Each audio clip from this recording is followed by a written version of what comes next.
BirdCafe with eBird and ATProtocol. Our team consists of Andrew, Destiny, Cody, Ian, and Harvey.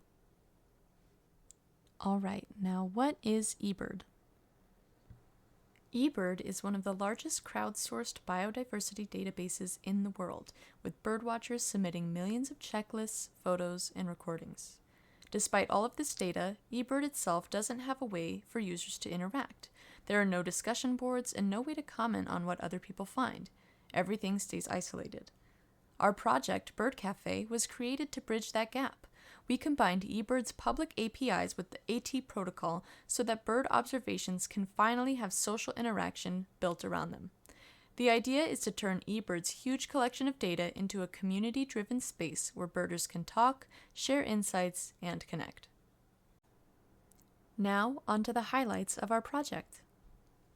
Here's a demonstration of the BirdCafe app. I can log in here, and here you can see the main feed. You can click on a post and see the details. You can like it. You can comment.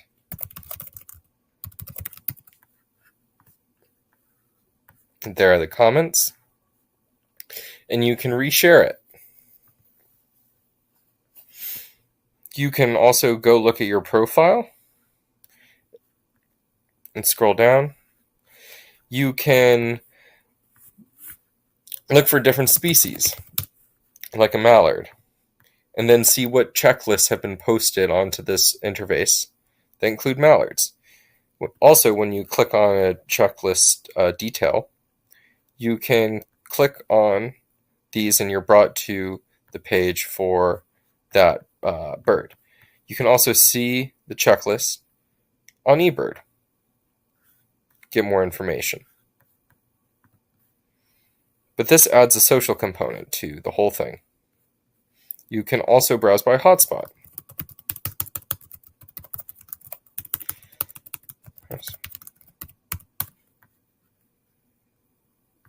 Oops, that's the wrong Prospect Park. Let me go back.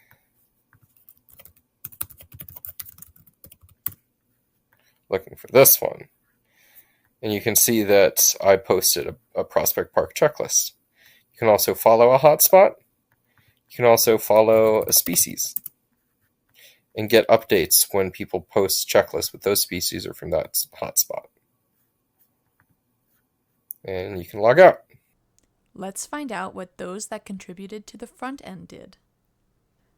For my part of the project, I focused on the front end development. I worked with Ian to design and build several of the main pages in the app, including the feed, checklist view, hotspot view, species page, and the user profile.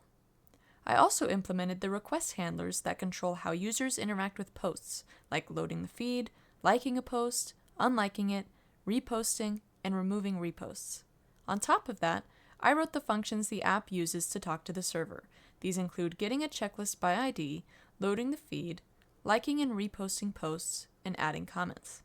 Altogether, my work helped connect the user interface to the backend so people can actually interact with the content on BirdCafe. For my part of the project, the main technologies I used were React, TypeScript, Node.js, and Express. We chose these because React and TypeScript let us build a clean, component-based front end, while Node and Express were ideal for handling our middleware routes and connecting the front end to the ATProtocol backend. In terms of the development steps, I started by working with Ian on the UX mockups. From there, I created the React components, tested them, and then implemented the request handlers for loading the feed, liking posts, and reposting. I then developed the API client functions that the app uses to talk to the middleware and the backend. The original plan for my portion was to build a social feed that could load posts, handle likes and reposts, and support commenting. I also planned to create a smooth API client layer to connect the front end and middleware. As we moved through the project, some parts of the plans shifted, mainly because we redefined our priorities and learned more about the protocol and middleware and how they needed to interact. Those adjustments helped us focus on the features that mattered most for the final product. One of the biggest challenges was that I had never built social features before, so I had to learn how they actually work behind the scenes. I had also never worked with ATProtocol before, so understanding how the protocol handled data and user interactions was completely new to me. To overcome these challenges, I spent time reading documentation, running small test functions, and experimenting to see how different requests behaved. I also collaborated closely with my teammates and adjusted my code as I learned more about how everything connected. Breaking the work into smaller steps also made it much easier to understand.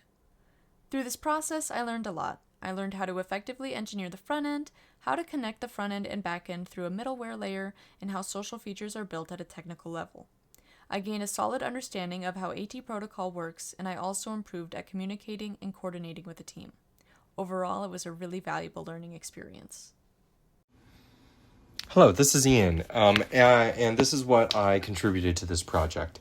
I was the person who came up with this idea, so I oversaw the overall direction of development and thought a lot about how things would, the way in which we were going to develop things. But I primarily focused on front-end and middleware connections. So I worked with Destiny on a lot of the front-end UX and UI mockups. We together worked on the associated code for those React components, and we also coded the client functions that would then connect to the middleware. Then with Andrew and Cody, I worked on the middleware functions connecting correctly to the front end, as well as the PDS and our database. Technologies I used for this project included TypeScript, JavaScript, MySQL, ATProtocol PDS APIs, Express.js middleware, React and Next.js for the front end, and eBird APIs. I previously mentioned the overall structure of my development process, which included making mockups for the UX UI designs, coding those components, then writing middleware functions and client-side functions to connect all of these parts together and debugging all of these connections.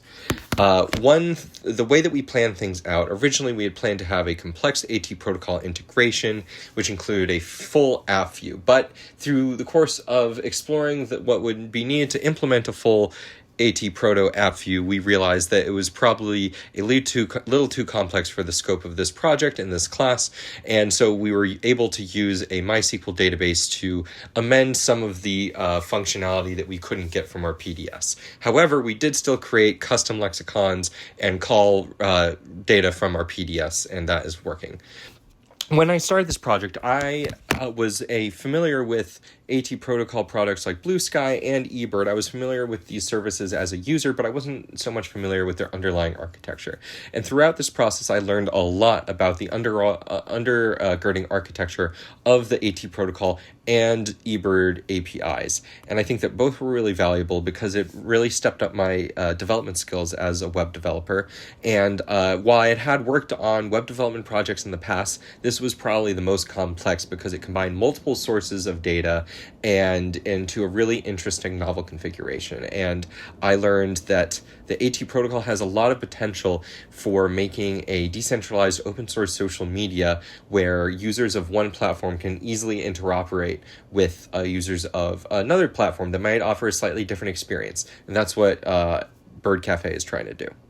Now, let's see what those that worked on the back end did. Hi, so I'm Andrew Berger, and I'm going to be talking about my part in the project. I worked primarily on the back end, and my focus, especially early on, was handling the data that we're getting from the eBird API. So we built the SQL database to cache responses from eBird so that we wouldn't overload their API, and my role was to work on that database schema and then seed the database with eBird data to get us started. I also worked on the middleware to connect the database with the other parts of the application. The technologies that I used were basically just SQL and MariaDB, and then I used Python to write a script to seed the database with data, and I used Python for some initial testing as well, but a lot of the Python ended up being ported over to JavaScript for Node for the middleware. So talking about development steps, I started with an analysis of what data eBird actually shares through their API because there's a lot of data on their website that actually isn't available in the API, so we needed to know what we could really work with.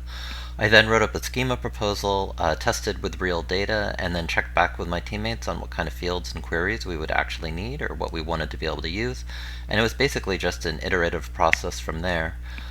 In terms of deviations, well, we thought that we might need to query the API more often than we actually do, but it turns out we could get a lot of data, like all the locations and species, into the database, so we don't have to go back to the API as often as we thought we might. Otherwise, it was really more like making adjustments as we moved along, and not so much like making real deviations for this part of the app. So when it comes to challenges, one of the early challenges I ran into was handling emoji. It turns out that there are a number of eBird place names that have emoji in the name itself, and the database couldn't handle that at the start. It took some help from my teammates to work out how to alter the database to be able to handle those characters. Another challenge for me was learning how to use transactions in JavaScript. I spent a lot of time on documentation and trial and error to get that one worked out. And it's also just been a challenge to test the application locally because it has so many moving parts. So what did I learn? Well, I learned that you probably should assume that you're going to see emoji these days and support that from the start. I also learned, just in general, more about database-backed web development and the AT protocol. And I saw the value of using AI coding assistance from seeing how my teammates were using it, even though I actually didn't use it myself. And that's it for me. Thanks. For my part of the project, I focused heavily on the backend development and infrastructure. I set up our hosting environment on AWS, configured the BirdCafe.online domain, and handled all of the DNS entries and the deployment work for AWS. I also containerized the core components, so that's the front end, the back end, and the Nginx reverse proxy using Docker, so everything could run consistently from our local dev environments to production on AWS. I also wrote the GitHub action workflows that automatically build and deploy our images to the server, so that helped us streamline our development process and get testing early on. Beyond that, I worked closely with the team to design the overall architecture of our application. That included figuring out how the AT protocol layer would work with our middleware and front-end layers.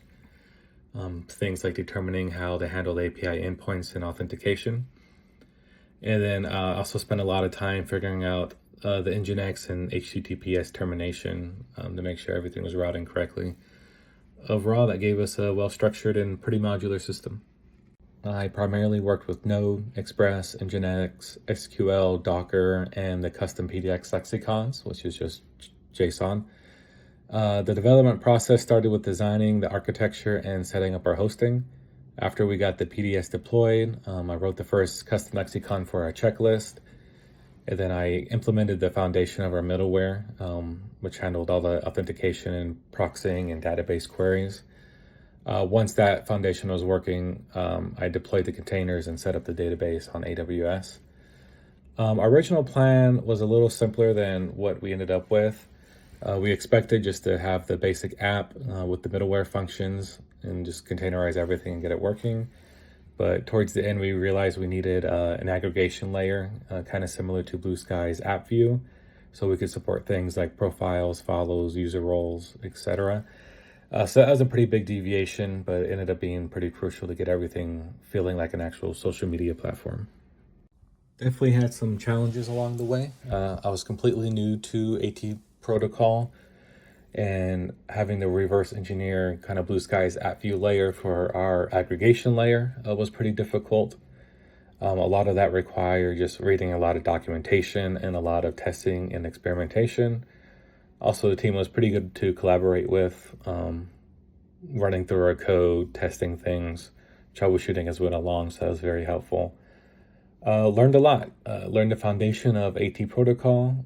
I improved my overall understanding of session handling and things like JWT tokens, cookie-based authentication, and probably the biggest takeaway was the type of data flows that you see on social media platforms that allow things like following users, building out feeds and timelines, etc.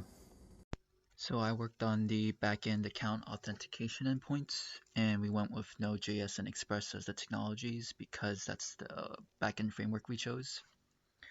For the steps in development, I first started with researching how account creation and authentication works with the AT protocol.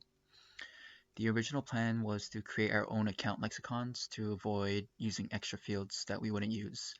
However, we went back to using the canonical AT protocol lexicons because the handlers for them already exist and the extra fields are not required. For some of the challenges I faced, I wasn't really familiar with the AT protocol and how users are authenticated. So I researched the libraries that are used and dug through the GitHub repos to find out how the lexicons are defined and being used. And from this process and project, I learned how to reference documentation and use AI as a launching point for research if I get stuck, and not to reinvent the wheel. What can we look forward to now? As the person who came up with the BirdCafe idea, there are several things that I really want to do to continue its development. First of all, I would eventually like to make it open source and open it up to public for members of the public to submit pull requests and look at our source code and suggest changes and everything. I also would like to create a fully custom app view that is complete for federation into the AT protocol, and remove the need for our use of the MySQL database. Although we are still using the MySQL database to cache certain results from eBird, so we're not overloading the eBird rate limits. So I would like to minimize the use of the MySQL database and rely more on the social functions of AT protocol. But doing so would require implementing a lot more custom functions for use in our personal data server. I would like to update the UI, potentially make a dark mode for it because currently it's very light. And just generally continue improving the platform. I think this format has a lot of potential, and I'm really excited about the AT protocol. So I think that there is a lot more that we can do here. I would also like to add, there was a couple of things that we added code for in the middleware, but didn't considered it sort of secondary for implementation, which included adding moderator support as well as adding media upload. We added a media portion of our custom lexicon for our PDS, but we never used it, and we added some middleware endpoints for moderator support, and also have not used those. So those are ready to go for next steps, and I fully anticipate continuing to develop this project, which I'm really excited about.